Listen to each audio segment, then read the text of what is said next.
Cameron completely fell apart, his eyes filled with despair. The reason he'd gotten so far, becoming an executive at such a young age, was largely because he'd eagerly signed a very demanding contract.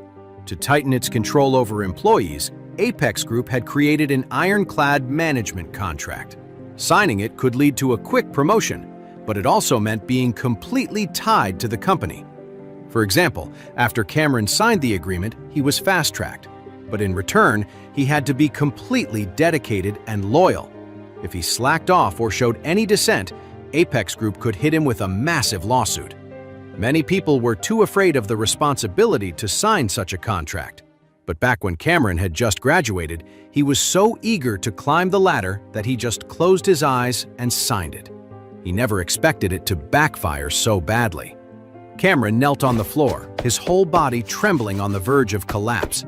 He had bet his entire future on Apex Group, but now they were suing him for $5 million. On top of that, Salman was going to blacklist him. How could he ever find another job? Without a job, he had no income, and his life was ruined. And he still had to deal with a $5 million lawsuit. Going to prison seemed like the only thing left for him. He was like a madman, bowing and scraping before Salman, a crying, sniveling mess. "Mr. White, please forgive me this one time. Give me another chance, Mr. White. If I'm blacklisted, I'll have no way to pay the company the $5 million. Please, let me stay with the company. I'll be your workhorse. I'll do anything. I'll toe the line, be a model employee, and do whatever it takes to contribute." Salman kicked him back. "What's the use of admitting you're wrong now? Did you think the world revolves around you? You think you can just mess up, say I'm sorry, and everything will be forgiven? Let me tell you something. If Mr. Wade gets angry with me because of you, then I will kill you." Cameron trembled with fear, his face as pale as a sheet. He couldn't believe that Charlie, the loser he'd looked down on, had so much power that Salman would kill someone like him without a second thought. If he had known this from the start, he would have gladly knelt and begged Claire for forgiveness the moment he saw her. He never would have rejected her. But now, it was too late to say anything. His life was over. At that moment, Salman frowned, noticing Sasha and Jasper in the office for the first time. He asked, "Who are you two? Are you friends with Cameron, or are you employees here?" The words snapped Sasha and Jasper back to reality, and they quickly denied everything. No, we have nothing to do with him. We don't even know him." Now was the time to distance themselves from Cameron. There was no way they were going to admit to knowing him. "Really? Then why were you in his office?" Laughing with him. Hearing this, Cameron snapped, his voice filled with anger. "Mr. White, they're my old college classmates. They're the ones who egged me on to reject Claire." Cameron had lost his mind. His life was in ruins, and there was no way he was letting Sasha and Jasper walk away unscathed.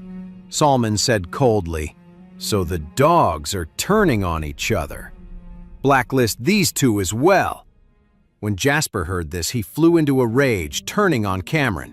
"Cameron, you're dragging me down with you? You'll pay for this." Meanwhile, Charlie had already gotten a cab and was heading home with Claire. He glanced over at Claire, who had been silent the entire ride. Gently, he said, "Don't worry about the job. We'll find you something in a couple of days. It's their loss for not hiring you. Besides, it doesn't sound like a great company anyway. Working there would probably just hold you back." Claire sighed. "It's so hard to find a job right now.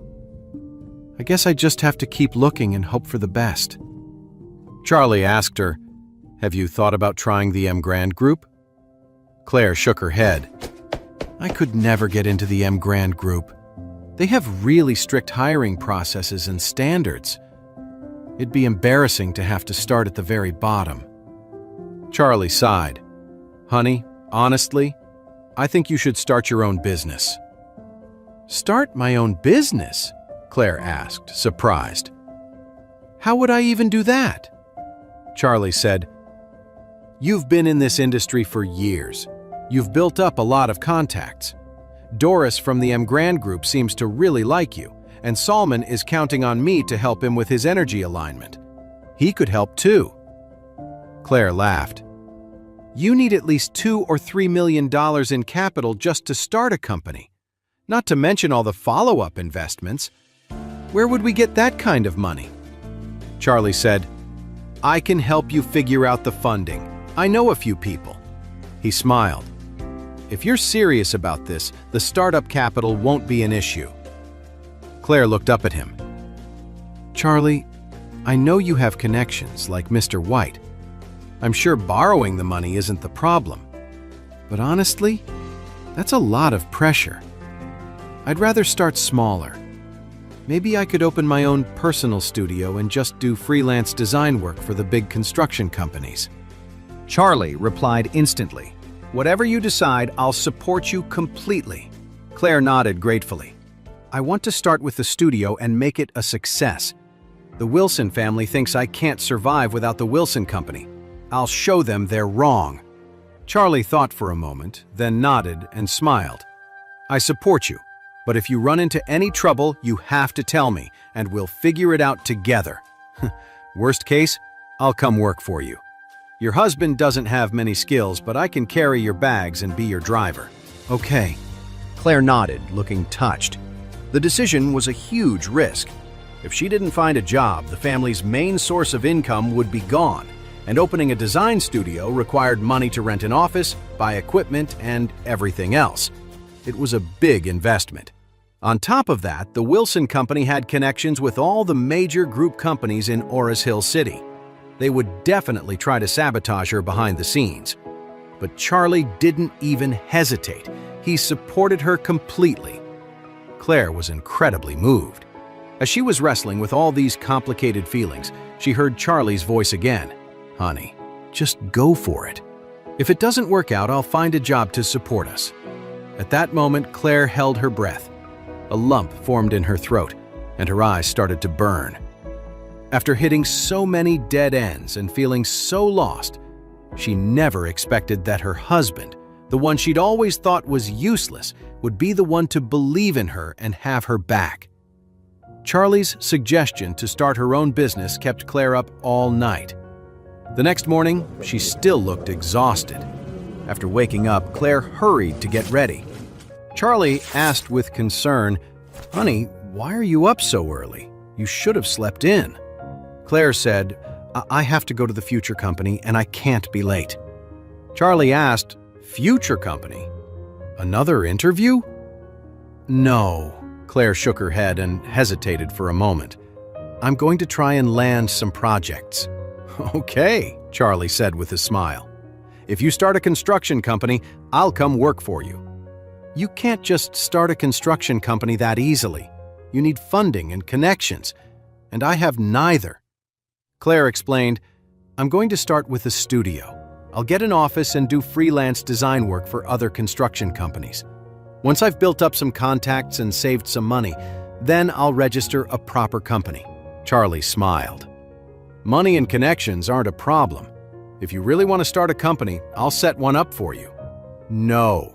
Claire immediately rejected his offer and said seriously, "I want to try this on my own first. Besides, where would you get those kinds of resources? You can't just snap your fingers and open a construction company." Charlie said, "I have the money to start a company, and I have the connections you need." The M. Grand Group's investments cover almost 70% of the industries in Oris Hill. It would be easy to get a few design contracts from them. Claire thought he was joking and dismissed it with a wave of her hand. "You don't understand how the construction industry works. I'll handle the investment side of things myself. You don't need to worry about it. To register a construction company, you need at least $10 million in startup capital, plus working capital. Where would he get that kind of money? Even if he somehow had the money, there's no way he'd have connections in the construction industry." Charlie was speechless. His wife was choosing to start from scratch when he had all these resources ready for her. He really didn't know what to say. As soon as Claire walked out the door, Her mother-in-law, Elaine, walked in. Her pension was tied to the Wilson group, so she had been going over there a lot the past couple of days. Even though Claire's family had broken ties with the Wilson family, Elaine was still hoping they could patch things up. Where did Claire go? She went to look for a project. What kind of project? Elaine said angrily. Is she really planning to leave the Wilson family? It was just a little misunderstanding. Why is she making such a big deal out of it? Talking about cutting ties. How does that look? Jacob stared at Elaine, doing a double take. Honey, did you go to the Wilsons' house? Did Mrs. Wilson get in your head? What are you talking about? I'm not confused at all. Elaine sat down on the sofa, fuming. Tomorrow, you're going to the Wilsons' house with me to apologize to Mrs. Wilson. She is your mother, and that's your older brother. You don't just throw away family. Jacob's face darkened, and he said angrily, They tried to sell my house and steal Charlie's villa. They never treated me like family. If you want to apologize, go ahead. But I am never stepping foot in that house again. For me, the best thing is to stay away from the Wilson family. Seeing the usually mild-mannered Jacob being so stubborn, Elaine was furious. She turned to Charlie. Charlie, your father-in-law is being a complete blockhead. You talk some sense into him. This is just a family spat, not some lifelong feud. His mother is just confused, and he's talking about cutting ties? That's ridiculous. Besides, my pension depends on the Wilson group. She's confused? Jacob jumped to his feet enraged. She tried to take my property, steal Charlie's villa, and told Claire to divorce you and marry someone else. You call that confused? You go over to that house, they feed you some sob story, and you just eat it all up. Seeing his in-laws arguing and both trying to pull him into the middle of it, Charlie felt a headache coming on. He quickly made an excuse. Claire asked me to pick her up. I have to go. Hey amazing viewers, it's Charlie here. Thanks for sticking with us. By the time of the release of this video, only 11% of our viewers have joined the party by subscribing, and 89% of you might miss out on our next mind-blowing video. So what are you waiting for? Hit that subscribe button and join the exclusive club.